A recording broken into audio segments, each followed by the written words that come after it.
Harcèlement, violence physique et victimisation. Salut à tous, c'est Zix et aujourd'hui on parle de Lookism, un animé Netflix très populaire mais controversé. Alors installe-toi bien parce que je vais pas être tendre. Mais avant ça, un grand merci puisqu'on est bientôt 200 sur la chaîne. Let's go, ah oui j'oubliais, générique.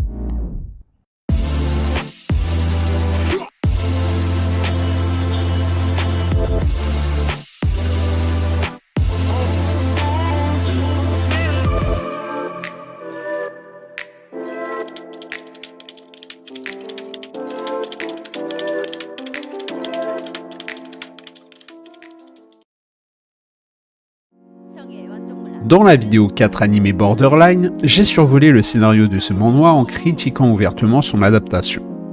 Avec une réalisation en dents de scie, alternant le bon et le moins bon, Lookism ne semble pas s'imposer comme une adaptation réussie.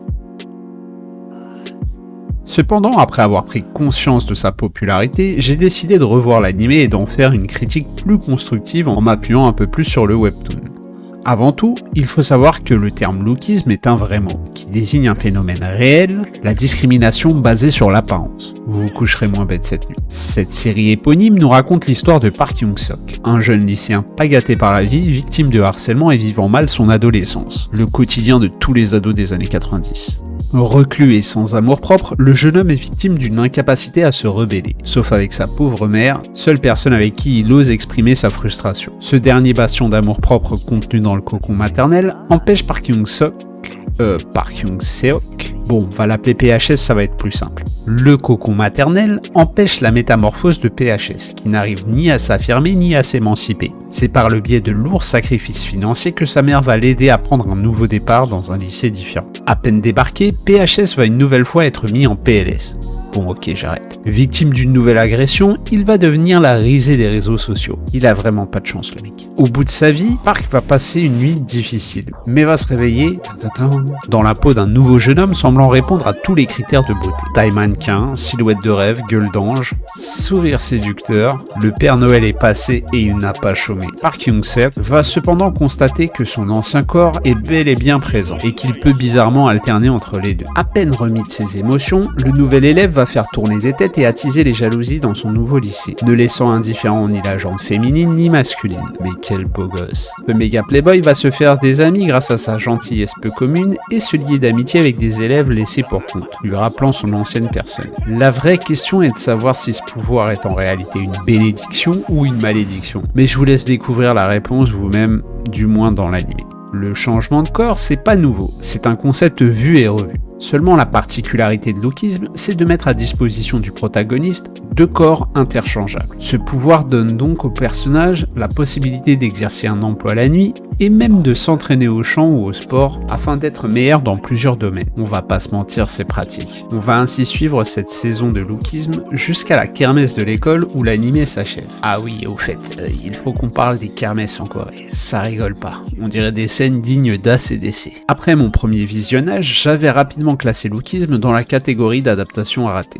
Alors ai-je fait fausse route? C'est d'un œil moins sévère que j'ai revu l'adaptation. Il faut dire qu'avec la quantité d'animés occidentaux et chinois, l'appréhension en lançant des adaptations est grande, particulièrement avec celle de Netflix que les puristes trouveront opportuniste et non légitime. Pour comprendre Lookism, il faut comprendre le culte de la notoriété qui existe en Corée. La Corée du Sud, pas celle du Nord, on est d'accord. Ce pays est devenu l'étendard visuel d'Asie. Moins marqué par son histoire féodale que la Chine ou le Japon, elle s'est principalement illustrée grâce au cinéma, au drama, aux danseurs ainsi qu'à ses stars de K-pop. Bon, j'ai pas dit taekwondo mais j'aurais pu. Ce pays plutôt jeune a bâti son modèle de réussite sur l'esthétisme. Ce critère flagrant d'ascension sociale non genrée entraîne un grand nombre de dérives comme la segmentation de la population.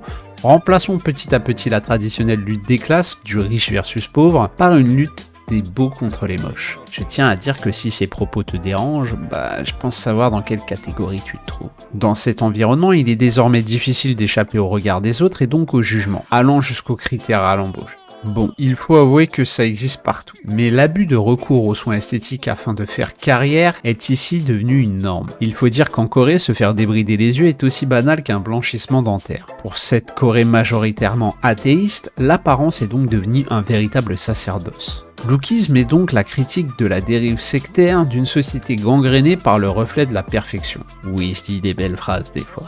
Le cœur de cible de l'anime est un public plutôt féminin, ce qui n'est pas forcément le cas du webtoon. Au lieu de prendre à contre-pied la norme en donnant un rôle plus abouti aux femmes, l'œuvre arbore une représentation où les femmes sont réduites au rôle de faire-valoir et où les hommes sont sexualisés à outrance. Phénomène calqué sur le mannequinat et la K-pop. Même s'il faut avouer que certains personnages féminins comme Park Han-eul et Choi Soo-jung sont tout de même très réussis.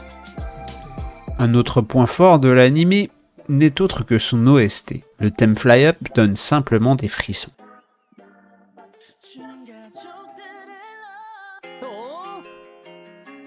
L'auteur Park Tae-joon s'est ouvertement inspiré de la carrière du mannequin de son frère, ainsi que de personnalités célèbres pour étoffer son histoire, grâce à un photoréalisme aux couleurs criardes et pastel très réussi. C'est aussi ce parti pris esthétique qui rend Lookisme si particulier et difficilement adaptable en animé. Petite parenthèse, un drama chinois plutôt bien réalisé couvre également le début du webtoon. Malheureusement, ces erreurs dénaturent le sens de l'anime. En effet, ce probable one-shot de Netflix, en 8 épisodes, peine à développer son histoire d'une manière satisfaisante, et tente de noyer le poisson avec de la poudre aux yeux. Les nombreux combats sont malheureusement desservis par une 3D aux fraises. Le webtoon, contrairement à l'anime, est un format périodique et peu coûteux, et permet le développement de personnages dans la durée, ainsi qu'une certaine liberté de ton. Plein de références, c'est Messi ça, et politiquement engagé. Avec plus de 430 chapitres, autant dire qu'une adaptation saisissant la subtilité de l'œuvre n'est pas possible. Le développement de l'histoire fait mûrir les personnages, et les enjeux deviennent de plus en plus sérieux. Les combats sont d'une rare violence et rappellent les bagarres de Tengu Tenge. Certaines illustrations semblent être inspirées des œuvres de Shinkiro, le designer attitré de King of Fighters. Une autre particularité est le look des protagonistes qui empruntent des accessoires de mode du monde réel et laisse entrevoir certaines collaborations. Finalement, la croisée de la BD, de la caricature et de l'artbook d'illustration, le webtoon en parution depuis 2014 représente le symbole d'un renouveau du dessin artistique coréen. Avec d'autres œuvres comme Solo Leveling, Lookisme ne parvient pas à hisser les dessinateurs coréens à la table des comics américains et des mangas. Mais cette touche coréenne, initiée par le regretté illustrateur légendaire Jung Jin Kim, laisse entrevoir ce supplément d'âme artistique dont la Corée du Sud aurait clairement besoin pour s'imposer hors de ses contrées. Faire découvrir le manhwa aux néophytes